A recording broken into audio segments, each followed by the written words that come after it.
ফারুকের চোখ দিয়ে দর দর করে পানি পড়তেছে। কোন সাহাবী ওমর ফারুকের পক্ষে কোনো কথা বলতেছে না, কারণ সবাই মাথা নিচু করে বসে আছে। ওমর ফারুকের চোখ দিয়ে পানি পড়তেছে আর মনটা খালি মুচকি মুচকি হাসতেছে। মনটা হাসার কারণ হলো আল্লাহর কোরআন দিয়ে যতদিন পৃথিবী চলবে ততদিন নেতা যদি ভুল করে সাধারণ মানুষ পর্যন্ত তার লোকমা দিবার পারবে। আল্লাহর কোরআন দিয়ে যখন বাংলাদেশ চলবে, যদি নেতারা ভুল করে সাধারণ মানুষ তার লোকমা দিবে। মসজিদ আল্লাহর ঘর, এর মধ্যে ইমাম মানে নেতা যদি 4 রাকাত আসরের 3 রাকাতে বসে, 2 রাকাতে বসা লাগবে, 4 রাকাতে বসা লাগবে, কিন্তু হুজুর টাইটেল পাস দাওরা পাস একদিন 3 রাকাত বসিছে। এমন সময় ভ্যানালা ওই আবার রাকাত বোঝে, কখন বসা লাগে এরা বোঝে। কে রে 2 রাকাতে বসে, 4 রাকাত বসে, 3 রাকাত হুজুর বসলো, এই মনে করে আল্লাহু আকবার। ইমাম বলতেছে 41 সালের আগে উঠবো না, যতই লোক মাতে আমি উঠবো না। এই মনে করে ইমাম যদি বসাই থাকে, আপনারা বলেন তো মুসল্লিরা কার পক্ষে হবে? নেতার পক্ষে হবে না ভ্যানালার পক্ষে হবে? কেন হবে? কারণ মসজিদে কারো বাপের আইন চলে না, মসজিদে আল্লাহর আইন চলে। আল্লাহর হুকুম নবীর তরিকা মোতাবেক যদি ইমাম নামাজ পড়ায়, আমরা তোমাকে নেতা মানবো। তুমি ইচ্ছা মতো তরিকা তৈরি করলে তোমাকে লোকমা দিব, লোকমা গ্রহণ না করলে তোমাকে বাদ দিয়ে নতুন একটা নেতা নিয়োগ দিব। কথা ঠিক কিনা? মসজিদে আইন চলে কার? ওই আইনটাই বাংলাদেশে চলবে যখন আল্লাহর কোরআন দিয়ে আমরা চলবো। তখন আমরা বিশ্বাস করব মসজিদ শুধু আল্লাহর না, গোটা বাংলাদেশও আল্লাহর। তাবারাকাল্লাযী বিয়াদিহিল মুলকু ওয়া হুয়া আলা কুল্লি শাইইন কাদির। এমন সময় আব্দুল্লাহ ইবনে ওমর 6 লক্ষ হাদিসের হাফেজ, সুবহানাল্লাহ কন্যা। নেতা যেরকম বেটা কি পাটা, এখনকার অধিকাংশ নেতার বেটা হলো পাটা। এখন কি একেবারে কথা কম না কেন? এত টাকা নেতা মারিছে ভাই, ওর বেটার বেটা থাকবি ওই পাটা হয়ে যাবে। সবচাইতে বড় পাটা হলো হাসিনার পাটা। কার পাটা? কার পাটা? সারা মুসলমান তো বিয়ে করার পারেনি, একটা খ্রিস্টানের বিয়ে করছে পাটা।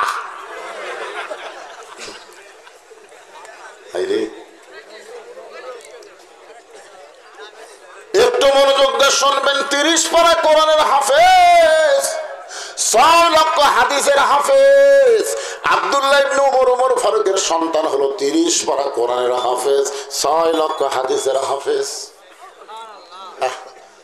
বাপের সামনে গিয়ে কাঁদতেছে, রে নবীর সাহাবীরা শোনো, আমার বাবার খুতবা বন্ধ করে দিলে, বাবার জুব্বা লম্বা হওয়ার কারণে তোমাদের পাঞ্জাবি খাটো। তোমরা তাকায় দেখো তো, আমার পরনে নতুন কোনো কাপড় নাই। তোমরা খাটো হলেও তো নতুন কাপড় দিছে, কিন্তু আমি আব্দুল্লাহর গায়ে নতুন কোনো কাপড় নাই। ওসমান গনি বলে, আব্দুল্লাহ আজকে জুমার দিনে সবাই নতুন কাপড় পরেছে, তুমি পুরাতন কাপড় পরলে কেন? আব্দুল্লাহ বলতেছে, আমি পুরাতন কাপড় যদি না পরতাম আমার বাবার জুব্বা লম্বা হতো না। আমি যদি আজকে পুরাতন কাপড় না পরতাম তাহলে আমার বাবার জুব্বা লম্বা হতো না। রে নবীর সাহাবীরা তোমরা শোনো, যেদিন থেকে আমার বাবাকে খলিফার দায়িত্ব দেওয়া হয়েছে সেদিন থেকে দুনিয়ার সবাই ঘুম পাড়ে, কিন্তু আমার বাবার চোখে ঘুম না। কি দায়িত্ব? বাংলাদেশে যত জেলা, 64 জেলা জামাতের আমির হয়েছে, আপনার কোন তো কোনো গন্ডগোল হচ্ছে? এই যে 450-500 উপজেলা, এই যে উপজেলার জামাতের আমির হচ্ছে, কোন জায়গার দলাদলি হচ্ছে? কারণ জানে বিশাল দায়িত্ব বাবা, যার উপর দিছে উইলিয়ে থাক, আমার নেওয়ার দরকার নাই।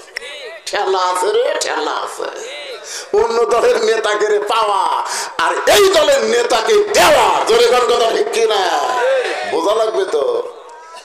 আপনারা বলেন, এই স্বাধীনতার পর থেকে বাংলাদেশে এই দলের মধ্যে কোনো গন্ডগোল দেখছেন আপনারা? কথা বলেন ভাই, গন্ডগোল দেখে? সত্যি কথা বলতে অসুবিধা কি? একটু মনোযোগ দিয়ে শুনবেন। ওমর ফারুকের ছেলে আব্দুল্লাহ বলতেছে দুনিয়ার সবাই যখন ঘুমায় গেছে এমন সময় আমার বাবা চুপি চুপি আমার ঘরের দরজায়, আব্দুল্লাহ আব্দুল্লাহ, আমি দরজা খুলে দেখলাম বাবার হাতে নতুন একটা পাঞ্জাবি। আমি খুশি হয়ে বললাম, বাবা বাইতুল মাল থেকে আমার একটা পাঞ্জাবি দিছে, আপনি আর একটা দিবে রেখেছেন। আসলে নেতার বেটা হওয়ার মধ্যে লাভ আছে। সঙ্গে সঙ্গে ওমর ফারুক কোরআন থেকে তেলাওয়াত করলেন, ইন্নাল্লাহা ইয়ামুরুকুম আন তুআদ্দুল আমানাতি ইলা আহলিহা ওয়া ইযা হাকামতুম বাইনান নাস আন তাহকুমু বিল আদল। আল্লাহু আকবার। ওমর ফারুক কোরআন থেকে তেলাওয়াত করলেন, আপনারা বুঝতে পারছেন? বুঝেন না? আব্দুল্লাহ রে, বাইতুল মাল থেকে একটা পাঞ্জাবি পাইছিস, আমি তোকে আর একটা দিবার আসিনি বাবা, এইটা আমার ভাগে পড়েছে। এখন তুই বল, এই খাটো পাঞ্জাবি গায়ে দিয়া আগামীকাল যদি জুমার খুতবা দেই, মুসল্লির গায়ে যদি খাটো পাঞ্জাবি থেকে কোনো সমস্যা নাই, কিন্তু ইমামের জামাটা একটু লম্বা হওয়া দরকার। আপনাদের মসজিদের মুসল্লির যদি কেউ শার্ট গাওয়ার দেয় কোনো সমস্যা আছে? কেউ যদি গেঞ্জি গাওয়ার দেয় আসে? আমি একদিন দেখছি আমার মসজিদে একের মেসির জার্সি গাওয়ার দিচ্ছে, মেসি। আমি কইলাম, খেরে বাজান আজকে জুমার দিন, তোমার কি পাঞ্জাবি নাই গেঞ্জি নাই আছে হুজুর, তুই মেসির জার্সি গাওয়ার দিছে? বুঝতেছেন না হুজুর, টাইম পাইনি, গাওয়াতে ছিল চল্লিশ। মুসলিমের গায়ে সে থাক কোনো সমস্যা নাই, ইমাম যদি শার্ট গাওয়ার দেয় খুতবা দিবার চায়, আপনাকে শুনবেন? পাঞ্জাবি লম্বা হলে যদি না হয় আমাদের মন খুশখুশ করে। সবার দাড়ি কামাইছে, ইমামের দাড়ি যদি এক মুষ্টির নিচে হয়, সবার দাড়ি কামাছে, কিন্তু ইমামের দাড়ি একটু খাটো, মাপতেছে মুঠ দিয়ে। একজন বলতেছে ফাঁসেক রে ফাঁসেক, এক মুষ্টির নিচে দাড়ি ফাঁসেক, তোর যে নাই আমার না থাক, তাই বলে হুজুরের থাকা লাগবে না কি? এখানে হুজুরের দোষ? ওমর ফারুক বললেন, আব্দুল্লাহ তোর পাঞ্জাবিটা আমাকে দান করে দে বাবা, তোর পাঞ্জাবি আমার পাঞ্জাবি একত্র করে আমি একটা লম্বা জুব্বা বানায় খুতবা দিবার চাই। আব্দুল্লাহ বলে, গভীর রাত্রে আমার পাঞ্জাবি আমার বাবাকে দান করে দিলাম, বাবার পাঞ্জাবি আমার পাঞ্জাবি একত্র করে বাবা লম্বা জুব্বা বানায় খুতবা দেয়। এখন বলো বাবার খুতবা শোনা যায় কি না যায়? সমস্ত সাহাবীরা চিল্লায় বলে, আল্লাহর কোরআন দিয়ে যখন রাষ্ট্র চলবে তখন এমন ভালো মানুষকে নেতা হিসাবে দেখা যাবে। তাহলে ভালো নেতা দেখবার গেলে কার আইন? কথা বলেন, কার আইন? এই মানুষের তৈরি আইন দিয়ে আমাদের বাংলাদেশ চললে ভালো নেতা দেখা খুবই কঠিন। কঠিন না? এতক্ষণ একটা নেতার গল্প শুনলাম, এখন একটা কর্মীর ওয়াজ শোনেন। কোরআন যখন রাষ্ট্র চলবে তখন কর্মী কেমন হবে। আজকে আমি পুরুষ কর্মীর কথা বলবো না, আমি একটা নারী কর্মীর কথা বলবো। কারণ একটা মেয়ে যদি প্রকৃত নারী হয়, আল্লাহর আইন কোরআন যদি মেনে চলে, ওই নারীর পেট থেকে যে সন্তান হবে, ওই সন্তান আগামীর দিনে ভারতের বিরুদ্ধে গজওয়াতুল হিন্দের মুজাহিদ হবে। ঠিক কি না? যদি কোন আওয়ামী লীগ বলে না তাকবীর, ঘাট ধরে বের করে দিবি, তুই কে আমাকে রে ওতেই স্লোগান দিছি, তা আপনার কি সেই দলের মানুষ নাকি রে? বা তাহলে কোরআনের তেলাওয়াত হলে কি বাড়ে? না না, কোরআনের তেলাওয়াত হলে কি বাড়ে? এই কোরআন শরীফের মধ্যে আছে, ওয়াইজা তুলিয়াত আলাইহিম আয়াতুহু জাদাতুহুম ঈমানা ওয়া আলা রাব্বিহিম ইয়াতাওয়াক্কালুন।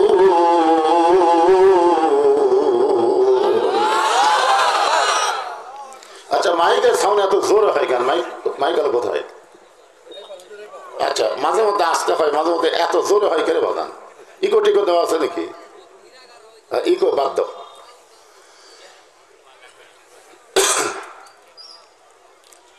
আল্লাহর কোরআনে আল্লাহ বলতেছেন সব সমস্যার সমাধান দিতে পারে আল কোরআন। এটা কি আমার কথা না আল্লাহর কথা? তাহলে দুই একজন বলবেন না সবাই বলবেন? সব সমস্যার সমাধান হলো না। এরকম ফ্যাসটা স্লোগান দিয়ে মানওয়ানের জাতকে পরাজিত করা যাবে না ভাই রে। এমন হুমকি মারছে, আজকে আবার বলতেছে যে বাংলাদেশের কিছু অংশ নাকি ভারতের, এইগুলা এই সুযোগে ওরা দখল করবার চায়। ব্রাহ্মণবাড়িয়ার মুসলমান খালি লাঠি বানাছে আর ফলা বানাছে, আয় আয় রে মালওয়ানের যায়। আমরা যখন আল্লাহ আকবরকে মারবো তোরা ভগবানকে একুটি লুকাবো, কারণ ভগবানের অস্তিত্বই নাই। তোর কথা ঠিক কি না? এই স্লোগান দিয়ে হবি না ভাইজান। আমি যে বলবো সব সমস্যার সমাধান সবাই বলবেন দিতে পারে আল কোরআন। সব সমস্যার সমাধান আল কোরআনের আলো। না ঘরে বলাই যাবে না।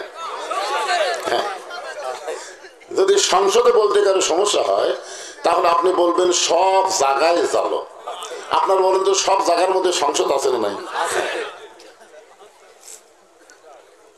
আমার মায়েরা বোনেরা পর্দার অন্তরালে যারা বসে আছেন তাদেরকে লক্ষ্য রেখে আমি আলোচনা করবো ইনশাআল্লাহ। এখন আসেন, আমি যে আয়াতে কারিমা তেলাওয়াত করেছি, আমাদের বগুড়াতে কোনো মানুষ যখন মারা যায়, বগুড়া মরার খবর শুনে সকলে বলে ইন্না লিল্লাহি ওয়া ইন্না ইলাইহি রাজিউন। আপনাদের নওগাঁর খবর কি? একই খবর? আপনার সত্যি করে বলেন তো আওয়ামী লীগ মরলে কি কয়?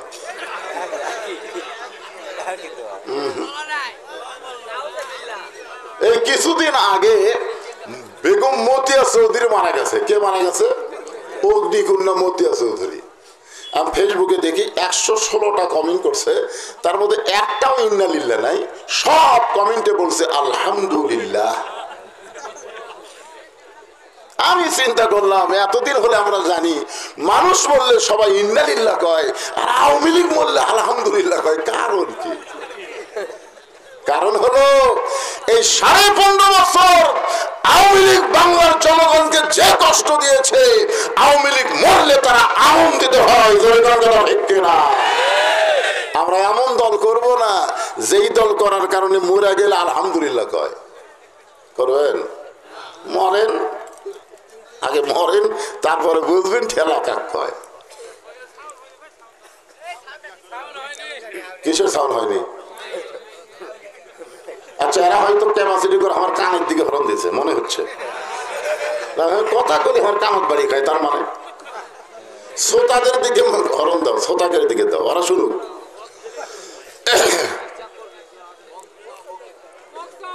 হ্যাঁ, বক্স থাকলে বক্স দাও। বক্স আছে? এখন আসেন, রাত অনেক হয়ে গেছে, একটু মনোযোগ দিয়ে শোনেন।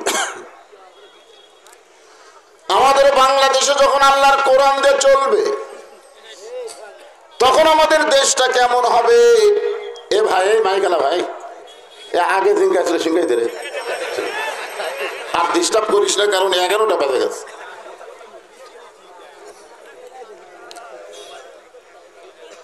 আপনারা, আমাদের বাংলাদেশের বহু দল আছে, আছে না নাই? এমন কিছু দল বাংলাদেশে আছে যারা আগামীতে কোরআন দিয়ে বাংলাদেশ চলাবার চায়। এই তো ভয় খেলালো রে। আমি বলতেছি যেমন ছিল আগে সেটাই তো। হ্যাঁ, আপনারা শোনেন, আল্লাহর কোরআন আসলে কি আগে জানতে হবে। কোরআনের প্রথমে আল্লাহ বললেন যালিকাল কিতাবু লা রাইবা ফি হুদাল লিল মুত্তাকিন।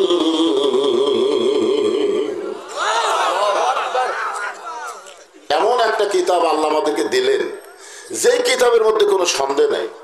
মুত্তাকি যারা হবে তারা কোরআন থেকে হেদায়েত পাবে। পাইকারি হারে আওয়ামী লীগ, বিএনপি, জাতীয় পার্টি, জামাত সবাই পাবে না। কোরআন থেকে হেদায়েত নিতে গেলে মুত্তাকি হওয়া লাগবে। দলের কি হওয়া লাগবে? হ্যাঁ, এই জন্য আমরা সবাই মুত্তাকি হতে চাই। মুত্তাকি হওয়ার গেলে 1 নম্বর গুণ হলো আল্লাযীনা ইউমিনুনা বিল গায়ব। অদৃশ্যের প্রতি বিশ্বাস স্থাপন করা লাগবে। আমরা আল্লাহ দেখছি নাকি? দেখছেন? আসরের নামাজ পড়ে জমি ধান দেখতে গেছে, যা দেখে ওপর জমির পানি চলমল করতেছে, নিচে আর জমির পানি নেই।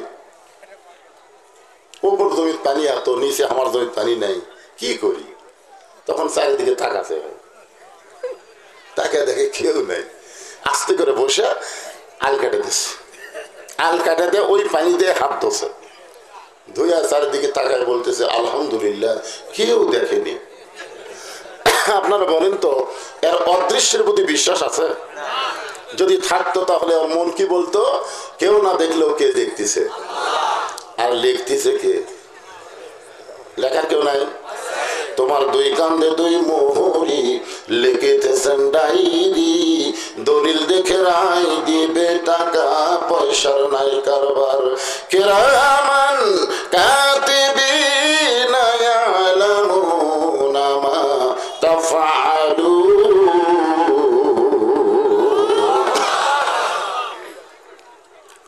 দুই নম্বর হলো ওয়াকিমুস সালাত। মুত্তাকির দুই নম্বর গুণ হলো নামাজ কায়েম করা, নামাজ পড়া না, নামাজ কায়েম করা। আপনার বলেন তো যে মসজিদের উন্নয়ন আপনারা মাহফিল করতেছে, আপনাদের নিয়ত কি? এই আপনাদের নিয়ত কি? পুরানা মসজিদ ভাঙ্গে নতুন করা না মুসল্লি বাড়ান? কোন নিয়ত? স্বাধীনতার পরে 54 বছর আমরা ওয়াজ করতেছি, ওয়াজের দ্বারা বাংলাদেশে কোনো মুসল্লি বাড়তেছে না। ধরে কোন কথা ঠিক কিনা? এমনকি যে বক্তা ওয়াজ করে এই শালায় ফজর পড়ে না, ওয়াজ করে বেশি রাত, বাড়ি যা বউ কয় ফজর শুনছে আমাকে একটু ডাক দিও, মুয়াজ্জিনের ডাক চেতন পাবি? বউ যখন ডাক দেয় কোনো মতে উজু করে ওটি ক্যাত করে মারে। আল্লাহ রাসূল বলেছেন 2 ওয়াক্ত নামাজ যদি জামাত মিস করে ওই মুনাফিক। একটা হলো ফজরের জামাত, একটা হলো ইশার জামাত। কি বুঝতেছেন? এত বছর ধরে ওয়াজ করে মুসল্লি বাড়তেছে না। মুসল্লি বাড়ানোর নিয়ম কি? আল্লাযীনা ইম্মাক্কান্নাহুম ফিল আরদ। আল্লাহ কোরআনে বলতেছেন মুসলমানের মধ্যে কাউকে যখন ক্ষমতা দেওয়া হবে, এই ক্ষমতা পাওয়ার পরে তার 1 নম্বর দায়িত্ব হলো আকামুস সালাত, নামাজ কায়েম করা। ওয়াজ দিয়ে নামাজ হবে না, ক্ষমতা দিয়ে নামাজ কায়েম হবে। জোরে কোন কথা ঠিক কি না? এখন আপনারা বলেন তো বক্তার কাছে ওয়াজ আছে, ক্ষমতা আছে কার কাছে? আল্লাহ কি বলতেছে? এখন আয়াতটা কি করলাম? আল্লাহই তো ক্ষমতাবান, কিন্তু ক্ষমতা যে আল্লাহ দিছে, হ্যাঁ, রাষ্ট্র কে সেটা মুমিনদের মধ্যে কাউকে যখন ক্ষমতা দেওয়া হবে, তাই বলে মনে করেন না যে হাসিনা খালেদা এগুলা না। এগুলা মানুষের আইন দিয়ে দেশ চালায়। মানুষের আইন দিয়ে রাষ্ট্র চালানো হবে না, আল্লাহর কোরআন দিয়ে রাষ্ট্র চালাতে হবে। ঠিক কিনা? আল্লাহর কোরআন দিয়ে যখন রাষ্ট্র চলবে তখন নেতা কেমন হবে, কর্মী কেমন হবে। আমি একটা নেতার কথা বলি, নেতাটার নাম হলো হযরত ওমর। বাংলাদেশের মতন 96টা দেশের নেতা। বাংলাদেশের মতন কয়টা? 96। এটি ভারত কুলায়, আমেরিকা কুলাবে? এক কথায় তাকে বলা হয়েছে অর্ধ পৃথিবীর খলিফা। সেই হযরত ওমর জুমার দিনে মসজিদে খুতবা দিচ্ছেন। খুতবা দিচ্ছেন মানে ওয়াজ করতেছেন। এমন সময় এক সাহাবী দাঁড়িয়ে বলতেছেন, ইয়া আমিরুল মুমিনিন, আপনার খুতবা শুনবো না, আপনার ওয়াজ শুনবো না। ওমর ফারুক বললেন, আমার অপরাধ কি? বলে, আপনার অপরাধ হলো আমাদেরকে খাটো পাঞ্জাবি দিয়ে আপনি লম্বা জুব্বা করে খুতবা দিচ্ছেন। আপনার কোনো অপরাধ নাই, একটাই অপরাধ, আমাদেরকে আপনি খাটো দিলেন, আর আপনি লম্বা কোথায় পেলেন? আপনারা বলেন তো এখন কোন এমপি যদি কেউ এরকম লোকমা দেয়, ওই বাড়ির যাবি না জেলত যাবি? আর এমপির চান্সে আর পিটনে ও হাসপাতাল যাওয়া নেবে। ধরে কোন কথা ঠিক কিনা? একটা এমপির মুখত কথা বললে তার যদি এই অবস্থা হয় যে আপনাকে হযরত শেখ হাসিনা যাই করেছিল, এই শালা কালায়ের স্বপন। ধরে কোন কথা ঠিক কিনা? ওই কিন্তু সংসদে প্রথম কইছে হযরত শেখ হাসিনা। খালি একটা বার যদি আমি দেখা পাই আর চাপা আমি ভাঙবো, কারণ আমাকে কানাইয়ের মধ্যে ওয়াজ করবার দেয়নি। 300 এমপির এক শয়তানও বাংলাদেশে নাই। ধরে কথা ঠিক না? আর গুজব লীগের কতগুলো ফিডার খাওয়া চামচা ফিডার খায়। এই সারা চামচারা কয় নেত্রী আবার ফিরে আসবে, নেত্রী ফিরে আসবে। বাংলার জনগণ খালি আয়না ঘরের দরজা খুলে থসে, ধরে কোন কথা ঠিক কিনা, চট করে আসবে, চট করে ঢুকবে, কোনো চান্স দেওয়া হবে না। চান্স দিলেই জনগণ পিটাই মারবি, ধরে কোন কথা ঠিক কথা বলে। আমাদেরকে আপনারা যখন ধরে নিয়ে গেছেন কোর্ট কাছারিতে, আমরাও গেছি, আমার হাতে হ্যান্ডকাপ লাগাইছে, অনেক লোক আমার সঙ্গে মুসাফা করার জন্য ব্যস্ত হয়েছে। হুজুর একটু যদি মুসাফা করতে পারতাম, আমরা তখন বলতাম হাতত বেরি বাজার, মুসাফা কিভাবে করবি? আর এই শালা নেতা করে ধরে যখন লিয়া যায়, সমানে জুতে মারে, ডিম মারে, কথা ঠিক কিনা। আর মানকার বিসি বার করে দিয়েছে, মানকার মানকে বলছেন বিচারপতি মালিক আফসোস করে বলতেছে আমি চারিদিকে ফাঁসির রায় দিলাম, অথচ ফাঁসির কার্যকর হলো না। শালা মানকে কত বড় শয়তান, আর বিসি একটা নেই। কি বুঝতেছে? যেভাবে পুলিশ লিয়া যায়, তারপরও হাসান হক ইনুকে মার দেখছেন, হাসান ইনুক মার দেখছেন, যখন নিয়ে যাচ্ছে এক লোক কোত্থেকে দৌড়ে এসে মারলো খুশি, ওরে শালা রে। সারা জীবন তুই আলেমদের বিরুদ্ধে কইছিস, এখন তোর চাপার অবস্থা কি? একটু মনোযোগ দিয়ে শুনবেন। ওমর ফারুকের চোখ দিয়ে দর দর করে পানি পড়তেছে। কোন সাহাবী ওমর ফারুকের পক্ষে কোনো কথা বলতেছে না, কারণ সবাই মাথা নিচু করে বসে আছে। ওমর ফারুকের চোখ দিয়ে পানি পড়তেছে, আর মনটা খালি মুচকি মুচকি হাসতেছে। মনটা হাসার কারণ হলো আল্লাহর কোরআন দিয়ে যতদিন পৃথিবী চলবে, ততদিন নেতা যদি ভুল করে, সাধারণ মানুষ পর্যন্ত তার লোকমা দিবার পারবে। আল্লাহর কোরআন দিয়ে যখন বাংলাদেশ চলবে, যদি নেতারা ভুল করে, সাধারণ মানুষ তার লোকমা দিবে। মসজিদ আল্লাহর ঘর, এর মধ্যে ইমাম মানে নেতা যদি 4 রাকাত আসরের 3 রাকাতে বসে, 2 রাকাতে বসা লাগবে, 4 রাকাতে বসা লাগবে, কিন্তু হুজুর টাইটেল পাস দাওরা পাস একদিন 3 রাকাত বসিছে। এমন সময় ভ্যানালা ওই আবার রাকাত বোঝে, কখন বসা লাগে এরা বোঝে। কে রে 2 রাকাতে বসে, 4 রাকাত বসে, 3 রাকাত হুজুর বসলো, এই মনে করে আল্লাহু আকবার। ইমাম বলতেছে 41 সালের আগে উঠবো না, যতই লোক মাদে আমি উঠবো না। এই মনে করে ইমাম যদি বসাই থাকে, আপনারা বলেন তো মুসল্লিরা কার পক্ষে হবে? নেতার পক্ষে হবে না ভ্যানালার পক্ষে হবে? কেন হবে? কারণ মসজিদে কারো বাপের আইন চলে না, মসজিদে আল্লাহর আইন চলে। আল্লাহর হুকুম, নবীর তরিকা মোতাবেক যদি ইমাম নামাজ পড়ায়, আমরা তোমাকে নেতা মানবো। তুমি ইচ্ছা মতো তরিকা তৈরি করলে তোমাকে লোকমা দিব, লোকমা গ্রহণ না করলে তোমাকে বাদ দিয়ে নতুন একটা নেতা নিয়োগ দিব। কথা ঠিক কিনা? মসজিদে আইন চলে কার? ওই আইনটাই বাংলাদেশে চলবে যখন আল্লাহর কোরআন দিয়ে আমরা চলবো। তখন আমরা বিশ্বাস করব মসজিদ শুধু আল্লাহর না, গোটা বাংলাদেশও আল্লাহর। তাবারাকাল্লাযী বিয়াদিহিল মুলকু ওয়া হুয়া আলা কুল্লি শাইইন কাদির। এমন সময় আব্দুল্লাহ ইবনে ওমর 6 লক্ষ হাদিসের হাফেজ, সুবহানাল্লাহ। নেতা যেরকম বেটা কি পাটা, এখনকার অধিকাংশ নেতার বেটা হলো পাটা। কি একেবারে কথা কম না কেন? এত টাকা নেতা মারিছে ভাই, ওর বেটার বেটা থাকবি ওই পাটা হয়ে যাবে। সবচাইতে বড় পাটা হলো হাসিনার পাটা। কার পাটা? কার পাটা? সারা মুসলমান তো বিয়ে করার পারেনি, একটা খ্রিস্টানের বিয়ে করছে পাটা।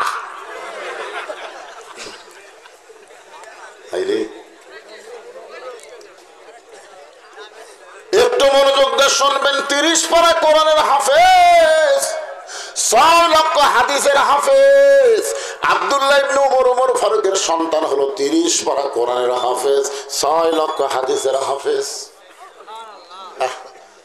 বাপের সামনে গিয়ে কাঁদতেস, রে নবীর সাহাবীরা শোনো, আমার বাবার খুতবা বন্ধ করে দিলে, বাবার জুব্বা লম্বা হওয়ার কারণে তোমাদের পাঞ্জাবি খাটো। তোমরা তাকায় দেখো তো, আমার পরনে নতুন কোনো কাপড় নাই। তোমরা খাটো হলেও তো নতুন কাপড় দিছে, কিন্তু আমি আব্দুল্লাহর গায়ে নতুন কোনো কাপড় নাই। ওসমান গনি বলে, আব্দুল্লাহ আজকে জুমার দিনে সবাই নতুন কাপড় পরেছে, তুমি পুরাতন কাপড় পরলে কেন?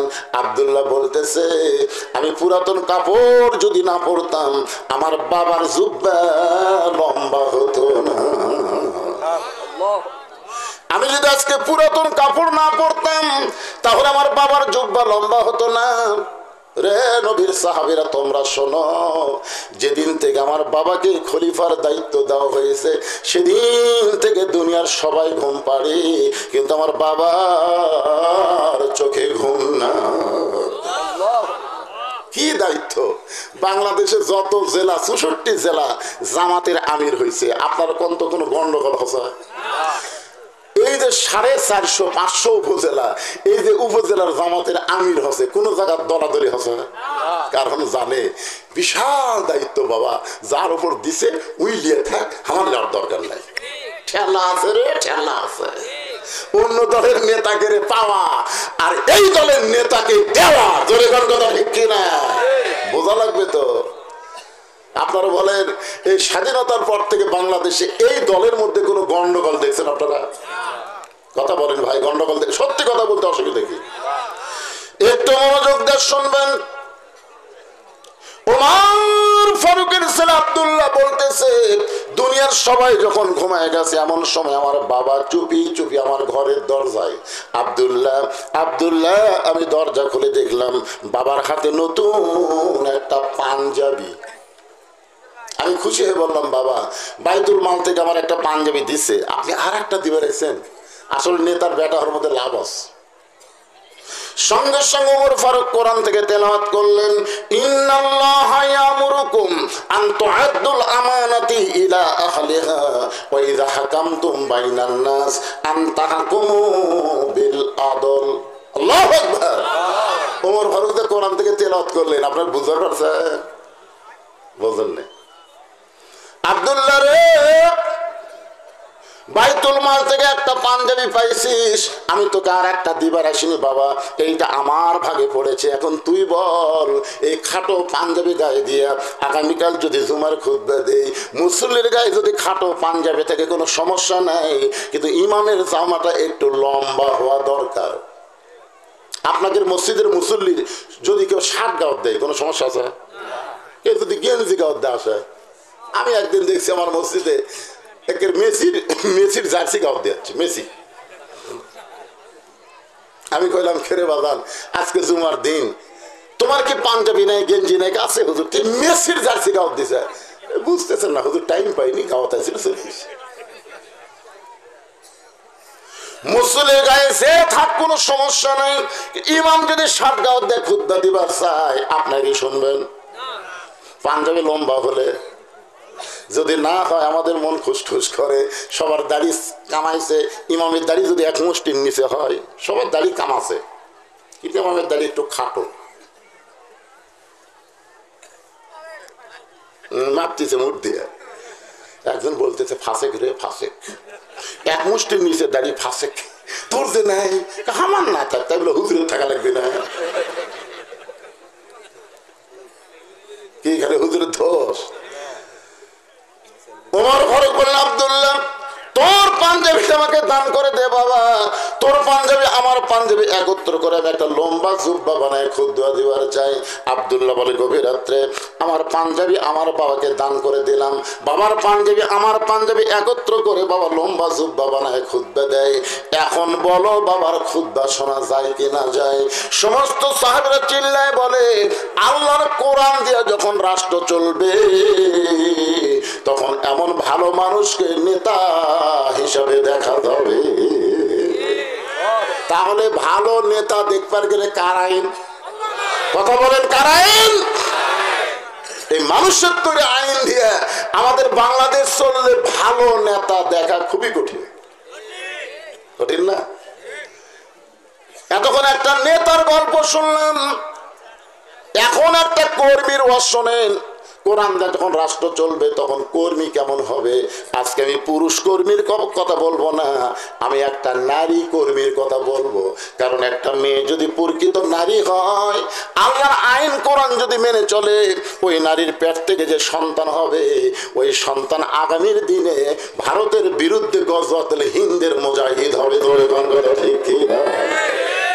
এখনকার ছেলেরা তো খালি তাকায় তাকায়, কি দেখতেছে? পুলিশ দেখতেছে, র্যাব দেখতেছে। আর আগামী যে সন্তান আসবে, র্যাব পুলিশের দিকে তাকাবে না, ওরা আল্লাহর দিকে তাকায় থাকবে। তোর কোন কথা ঠিক কি না? একটা ভালো মায়ের দরকার আছে না নাই? এখন যেগুলো মা সামান্য একটু পেটের ব্যথা হলি উরি বাবারে মারে কই কান্দে, স্বামীকে কি হয়েছে গো? কই প্রসব বেদনা মনে হয় উঠতেছে। তোমার বাচ্চা হতে এখনো 2 মাস বাকি, আগে থাকাই দিছি থাকি, তার মানে সিজার করবি। তোর এখন কি করবি? আয়, আপনার মাও সিজার করছে, মানে হামও সিজার করা লয়, ওটাও লয়। আমরা কিন্তু ছোট থেকে একটা গান শুনছি, কি বলবো প্রসবের কথা, মা বিনে সেই ব্যথা কেউ তো বুঝিবে না। মাজন ঠেকিয়া সন্তানের দায়, অকালে মা মারা যায়, কেন সে মায়ের ভক্তি করবা না? এমন দরদি ভবে কেউ হবে না আমার মা গো। আর এখনকার মায়েরা সামান্য ব্যথা উঠলি কি করবি? কথা বল না কেন, কি করবে? সিজার করা বাচ্চারা কোনোদিন ভালো বাচ্চা হয় না, কারণ জন্মের আগেই এদের জন্ম হয়, জন্মের আগেই জন্ম। নর্মালি বাচ্চা হবে 2 দিন পর। ধরে কোন কয়দিন? 2 দিন পর সময় হলে ওই বাচ্চার ভিতর থাকবি, কারণ ওরা আসার সময় হবে আর ভিতর থাকবি, ওই সাড়া দিয়ে হোক বার হয়ে আসবি। কিন্তু যখন ঘুম পাড়তেছে তখনই ডাক্তারের কাছে গেছে, ডাক্তার বলতেছে নড়াচড়া করতেছে না, পানি টানিও শুকে গেছে, কি করবেন ভাই, একটু কাত হয়েও আছে। তখন ছেলের সন্তানের বাপ বলতেছে, না আমার কলজার টুকরা বউকে আমি বিপদের মধ্যে ফালাবো না, কাটেন। সে কাটা থেকে ওই ঘুমের মধ্যে আসে। আর এক ডাক্তারকে ডাক দেখায়, ভাই পেট তো কাটনো রে, ই তো ঘুম পাড়তেছে, পাও ধরে বের কর। পেট কাটা পাও ধরে বের করে এইরকম একটা ঘুরেন দেয়, সঙ্গে সঙ্গে ওই বাচ্চার মাথার ঝাঁকি লেগে কান্দে ওঠে। এই যে মাথার ঝাঁকি খেলো, এই ঝাঁকি খাওয়ার কারণে ওই মোবাইল ছাড়া ভাত খায় না, মোবাইল ছাড়ার কান্না থামে না। আপনারা কি মনে করতেছেন যে বাচ্চা মোবাইল ছাড়া কান্না থামে না, মোবাইল ছাড়া ভাত খায় না, এই বাচ্চা কোনোদিন ইসলামী আন্দোলনের কর্মী হতে পারে না?